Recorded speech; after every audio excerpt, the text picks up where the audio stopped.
So what's up mga suki? So it's another day, another life of your ahente. So ayan, nagpe-prepare na tayo going to work. So it's another day for all of us. It's another blessed Tuesday. So ngayon is a special day kasi i-release natin today ang unit ng mag-asawang Mr. and Mrs. Ginto.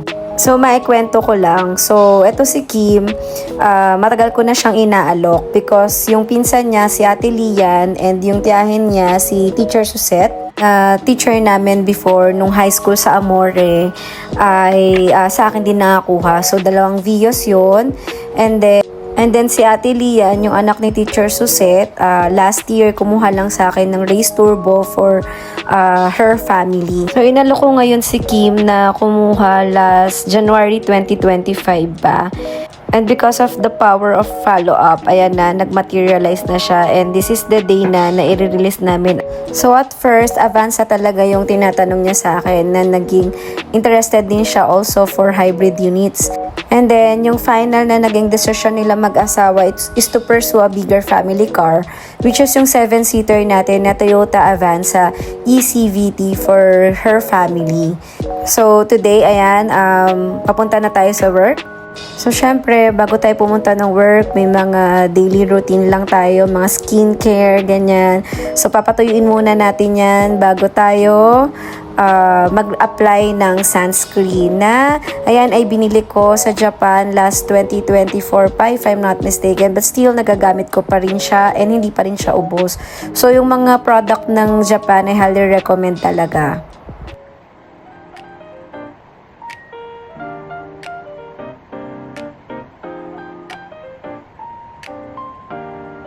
So, ayan, nag-drive na tayo. So, ito yung East-West Road. So, ito na yung malapit dun sa Silang.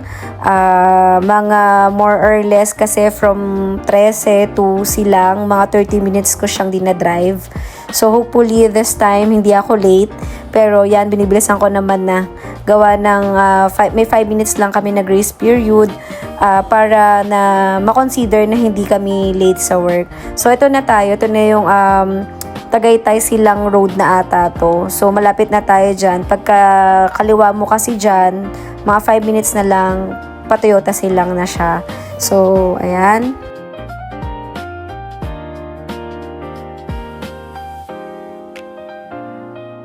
Ayan, paliko na tayo dito sa Toyota Silang. So, medyo mag-ingat lang tayo dito mga kasuki kasi ito yung medyo delikado na kaliwaan gawa ng yan ay highway. So, mag-triple ingat lang tayo sa pagkaliwa dyan sa papasok ng aming premises para iwasan na rin porwisyo para sa lahat. So, ayan, nagpa-park na ako sa parking ko. Thank you Toyota Silang again kasi may sarili tayong parking. So, isa to sa mga benefits ng TOPS employees. So, again, thank you Toyota Silang. So, bago natin simulan ang pirmahan, i-verify muna natin or UV scan muna natin yung mga IDs. Though kakilala ko naman sila, we need to comply on the requirement of the bank pa rin.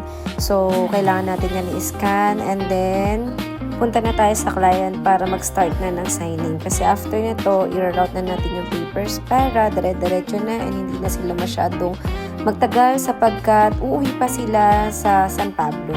Medyo malayo lang yun dito sa atin. But blessed tayo kasi kahit malayo, dito pa rin sila sa atin kumuha. So, ayan, unahin natin papirmahin si Kim since siya yung principal. So, i-check muna natin yung pirma bago natin papirmahin lahat para hindi na magpaulit-ulit kasi medyo mahigpit ang bangko sa pirma ng client. Na-expect ko pa naman nakapag-get up siya kasi lagi siya naging ano sa sobrang init. Ito ba may ratio.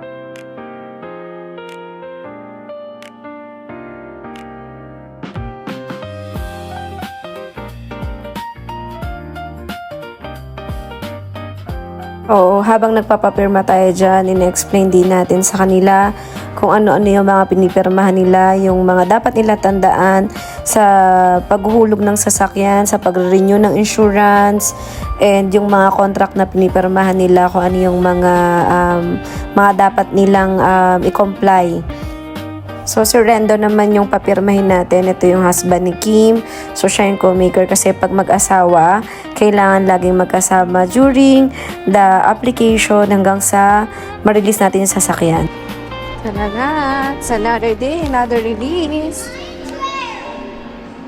So, ayan, mag-route na tayo, mag-start na tayo mag-route. So, after makapirma ng client, akit na tayo sa taas, magpapapirma na tayo. So, yan, sila Mami Ellie, ang aming mga finance na galing ata yan ng kantin. Yan, si Ma'am Marvy, ang aming GRM. Makita kung paano ka magsungit. Beshi, Lunch na. Strict naman ang ano dito, Beshi. Gobyerno na rito. Gobyerno na ba dito, Beshi? Pagkain mo na sila ng mami. Kumain na nga sila eh. Pagkain mo. Merienda. Tama yan. Ginawa ko. Kaya nga. Anong oras na? Ay, ganun. I-consume mo na yung 4 minutes mo, Beshi. Pwede sa akin. Kung hanggang lang matatapos mo, Beshi. Hindi ko nga, ma'am. So, ayan na nga si Beshi. So, siya yung sa ating auto finance. Siya, sa kanya dumadaan yung mga dokumento bago i-route. So, yan si Ekoy. So, yan. Narinig niyo naman kung paano magsungit si Beshi. So, mild pa lang yon. So, ito na tayo ngayon kay Mami Janet. So, ang aming pinakamagandang FAD manager. So, sign naman siya dyan. Ang habang chika-chika. So, kay Maan ulit tayo. So, lagi nyo silang nakikita from time to time habang nagre-release tayo. Kasi, hindi marirelease ang sasakyan kung hindi dadaan ang mga folder sa kamay nilang lahat.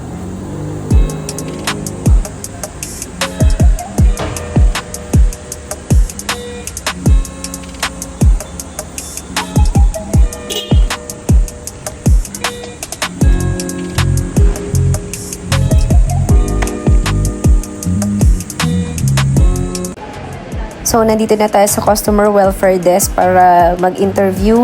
Mag-conduct sila ng interview para sa ating services and facilities and sa unit na i-avail nila. So, yan si CJ para mag-conduct ng matindihang interview.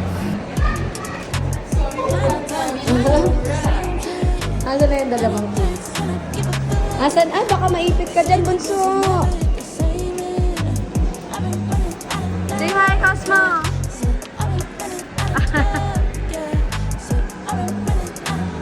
Ayan na nga.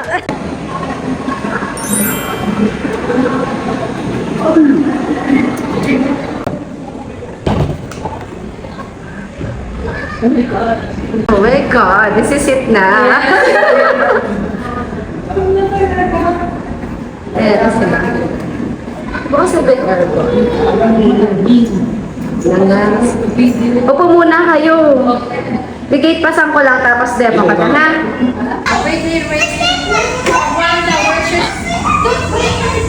Okay, let's go. So, ikutan niyo muna habang binibideo ko kayo. Wala eh, vlogger tayo eh. Ganda ng folder pala. Tapos Rendo, yan yung sa baba. So guys, nag-start na ako mag-demo dyan. So pinakita natin yung spare tire sa ilalim para makita nila na nakalagay na yan. And then yung dalawang susi, isang pares naman yan original. So nandyan yung lock and unlock. So kapag in-unlock mo, mag-open din yung side mirror. Then pag nilock mo, mag-close din siya.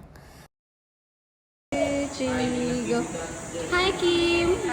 Would like to ask lang kung bakit Toyota Avanza yung nakuha natin na unit as your first vehicle.